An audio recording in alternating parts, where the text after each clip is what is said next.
2008-0310-40-50. Saya dari Program Studi D3 Akuntansi, Fakultas Ekonomi dan Bisnis Universitas Negeri Jember. Video ini saya buat untuk memenuhi tugas UTS mata kuliah praktikum Sistem Akuntansi kelas B dengan dosen pengampu Ibu Aisyah Tri Agustini SE, MSc, CPA. Nah, di sini saya akan menjelaskan cara membuat bagan alir siklus penggajian karyawan pada UD Cineka Raya yang masih menggunakan sistem manual. Langsung saja kita buat.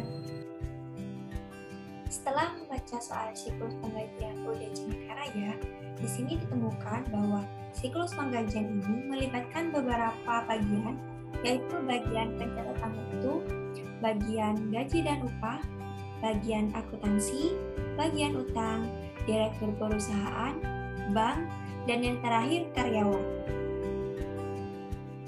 Siklus penggajian ini dimulai pada bagian pencatatan waktu. Di sini, bagian pencatatan waktu mencatat jam hadir karyawan yang kemudian dimasukkan pada kartu jam hadir. Selain mencatat jam hadir karyawan, bagian pencatatan waktu juga membuat daftar hadir karyawan yang kemudian menjadi daftar hadir karyawan. Nah, untuk kartu jam hadir karyawan dan daftar hadir karyawan, di sini kita beri simbol one pack. One pack bertujuan untuk menghindari garis saling silang. Jadi kita beri one pack angka 1 untuk dikirimkan ke bagian gaji dan upah. Setelah bagian gaji dan upah menerima dua dokumen dari bagian pencatatan waktu, yaitu dokumen daftar hadir karyawan dan juga kartu jam hadir.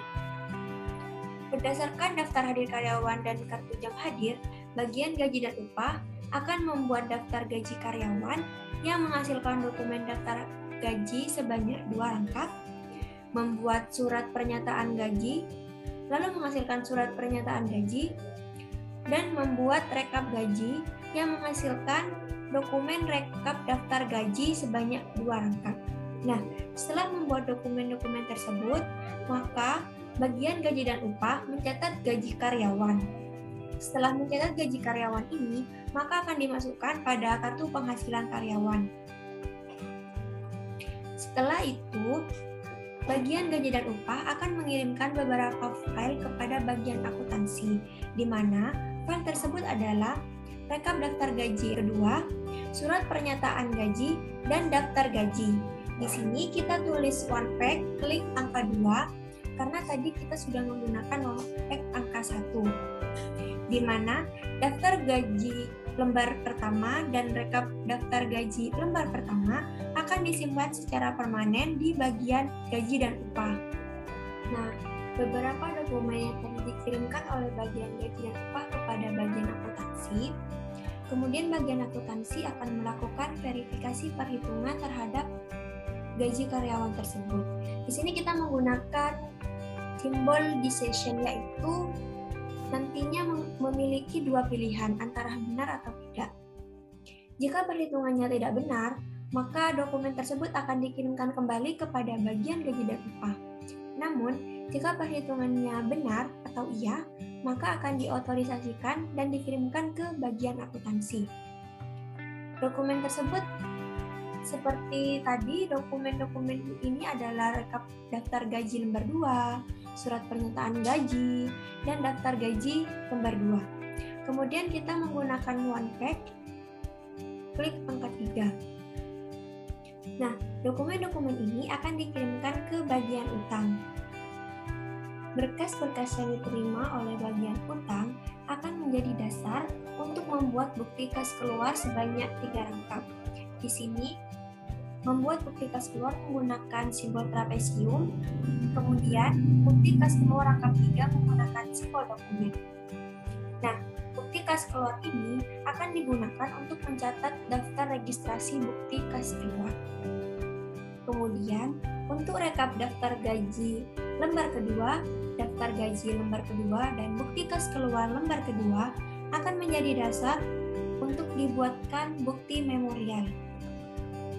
Di sini, setelah membuat bukti memorial, maka perhitungan gaji akan dicatat ke dalam kartu biaya dan juga jurnal umum. Setelah membuat kartu biaya dan memasukkan pada jurnal umum, maka bagian utang akan mengisi cek dan meminta otorisasi cek kepada direktur perusahaan.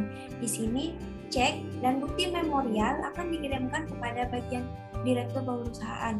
Jadi kita pilih simbol one pack dan klik angka 4 agar mempermudah dan juga tidak ada garis yang saling silang ketika mengirim kepada bagian direktur perusahaan.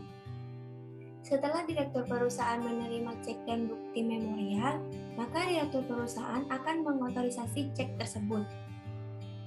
Kemudian, direktur perusahaan akan mengembalikan kepada bagian utang. Jadi, kita tarik garis ini ke bawah sampai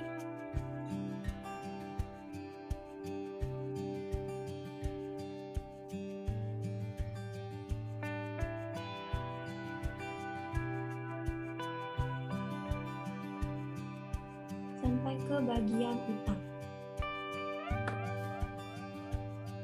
Setelah cek dan bukti memorial diterima oleh bagian utang, maka bagian utang akan menguangkan cek tersebut ke bagian bank.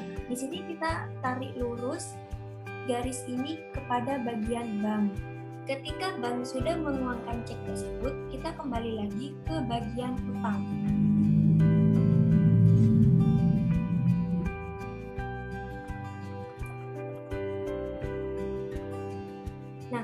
Ketika sudah menguangkan cek, maka memasukkan surat pernyataan gaji dan juga uang ke dalam dokumen amplop gaji. Setelah itu, bagian utang akan membayar gaji karyawan dan meminta tanda tangan atas kartu penghasilan karyawan. Setelah itu, karyawan akan mendapat gaji atas hak mereka. Kita tarik lurus garis ini ke bagian karyawan.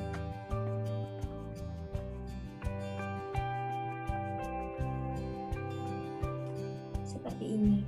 Ketika karyawan sudah menerima gaji, kita kembali lagi ke bagian utang.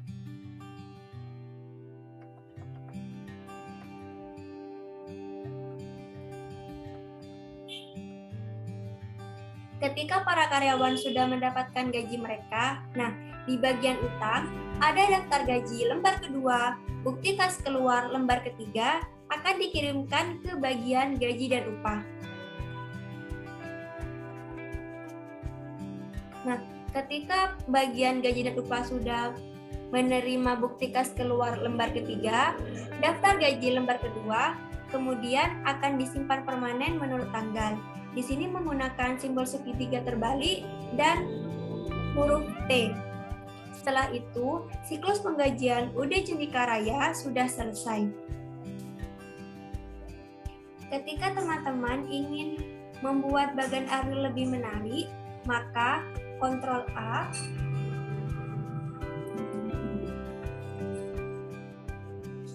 klik desain. Teman-teman dapat memilih efek atau warna sesuai yang teman-teman inginkan. Kemudian Ctrl A kembali. Lalu kita cari font yang menarik.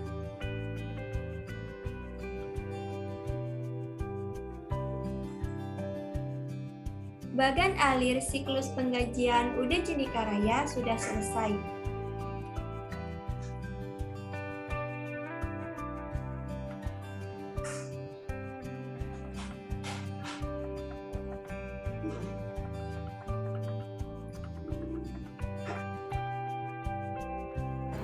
Sekian penjelasan terkait cara membuat bagan alir siklus penggajian. Semoga video ini bermanfaat bagi teman-teman semua. Kurang lebihnya mohon maaf. Wassalamualaikum warahmatullahi wabarakatuh.